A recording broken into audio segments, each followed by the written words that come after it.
तो आज हम एक ऐसे मौजू की गहराई में उतर रहे हैं जिसने पूरे पाकिस्तान में एक तूफान बर्पा कर दिया है। जी बिल्कुल। कौमी एयरलाइन PIA की निजकारी। ये सिर्फ कोई कारोबारी खबर नहीं रही, ये एक कौमी बहस बन चुकी है और इस पर हर तरफ बात हो रही है। बिल्कुल। हमारा मकसद है कि इस रिपोर्ट की रोशनी में इस मामले की परतें खोलें।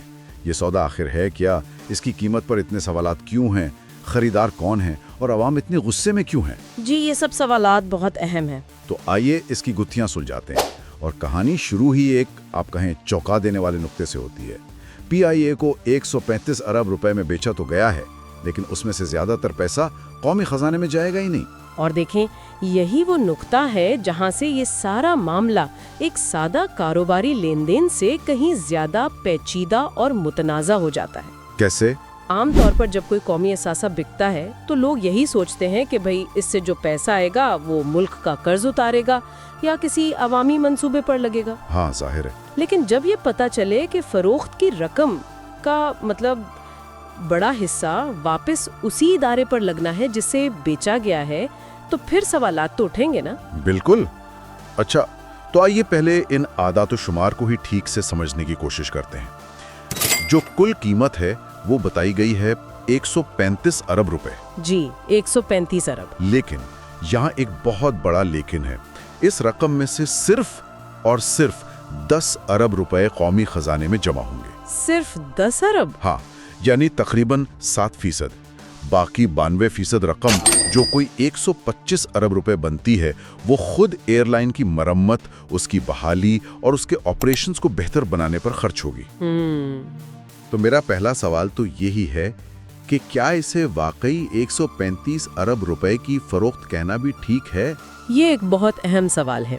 देखें, तकनीकी तौर पर तो शायद मुआहदे की कुल मालियत यही हो, लेकिन इसके दो हिस्से हैं। अच्छा। एक हिस्सा वो है जो रियासत को नकद मिल रहा है और दूसरा हिस्सा खरीदार की तरफ से मुस्तकबिल में की जाने वाली सरमायाकारी का एक वादा है। सरमायाकारी का वादा? जी। तो ये सिर्फ असासों की फरोख्त नहीं है। ऐसा लगता है कि ये असासों के साथ साथ वाजिबात यानी लाइबिलिटीज की मुंतकली का भी मामला है, यानी कर्जे वगैरह भी। बिल्कुल। रिपोर्ट से यही तासुर मिलता है कि खरीदारों को कीमत में रियायत इसलिए दी गई है क्योंकि वो न सिर्फ जहाज और रूट्स खरीद रहे हैं, बल्कि एक तबाहाल इदारे को दोबारा अपने पैरों पर खड़ा करने की भारी जिम्मेदारी भी उठा रहे हैं। अच्छा, लेकिन इसी नुक्ते पर रिपोर्ट में सहाफी सेरिल अल्मेडा का एक बहुत तीखा तबसरा है। अच्छा, वो क्या कहते हैं? वो कहते हैं उन्होंने PIA के 75% हिस्से सिर्फ 10 अरब रुपए में खरीदे हैं, बाकी सब महज बेमानी बातें।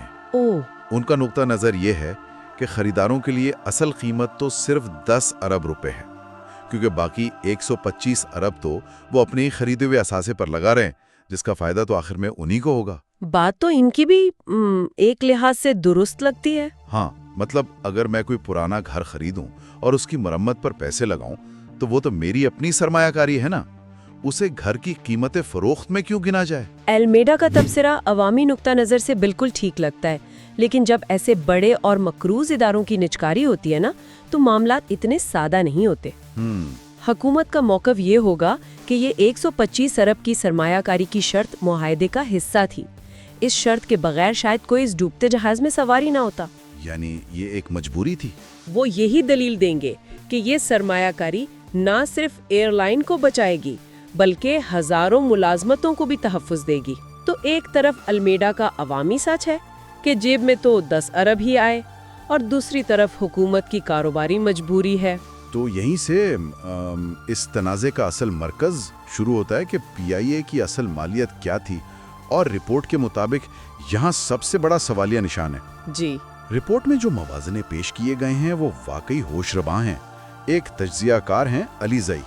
उनका दावा है कि दुनिया में बोइंग 777 तैयारे का सिर्फ एक इंजन $70 मिलियन का होता है। $70 मिलियन? जी। सिर्फ एक इंजन? जी। इस हिसाब से तो पूरी की पूरी कौमी एयरलाइन अपने तमाम जहाज़ों, रूट्स और असासों समेत तकरीबन 6 इंजनों की कीमत में बिक गई।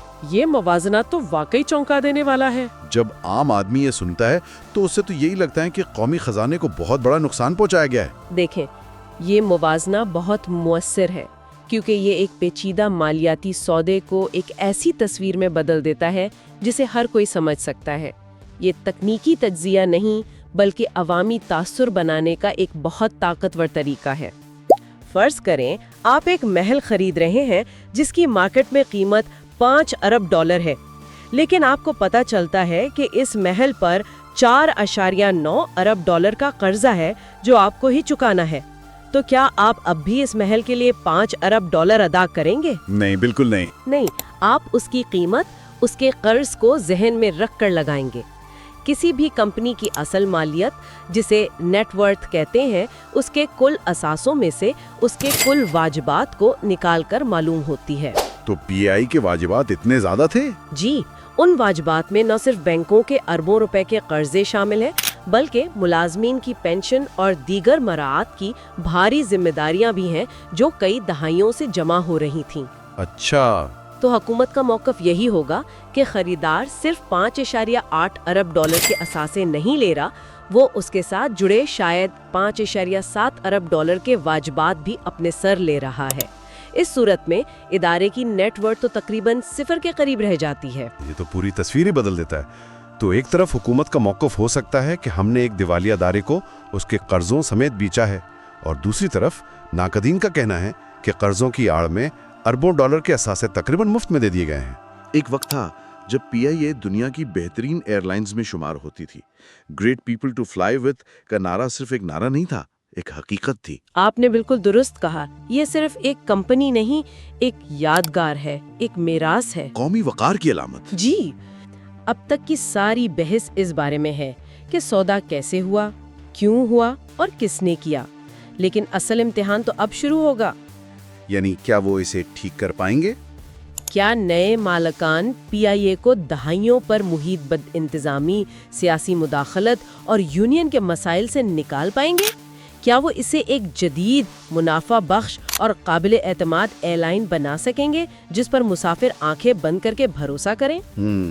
کیونکہ ایک سستی ایئر لائن جو وقت پر نہیں اڑتی وہ پھر بھی ایک بری ایئر لائن ہے، چاہے اس کا مالک کوئی بھی ہو۔ صحیح بات ہے۔ اس نشکاری کی کامیابی کا پیمانہ اربوں روپے نہیں ہوں گے، بلکہ یہ ہوگا کہ کیا پاکستان کو ایک بار پھر ایسی قومی ایئر لائن ملتی ہے جس پر وہ فخر کر سکے۔ یہ اس کہانی کا اگلا باب ہے جس پر سب کی نظریں لگی ہوں گی۔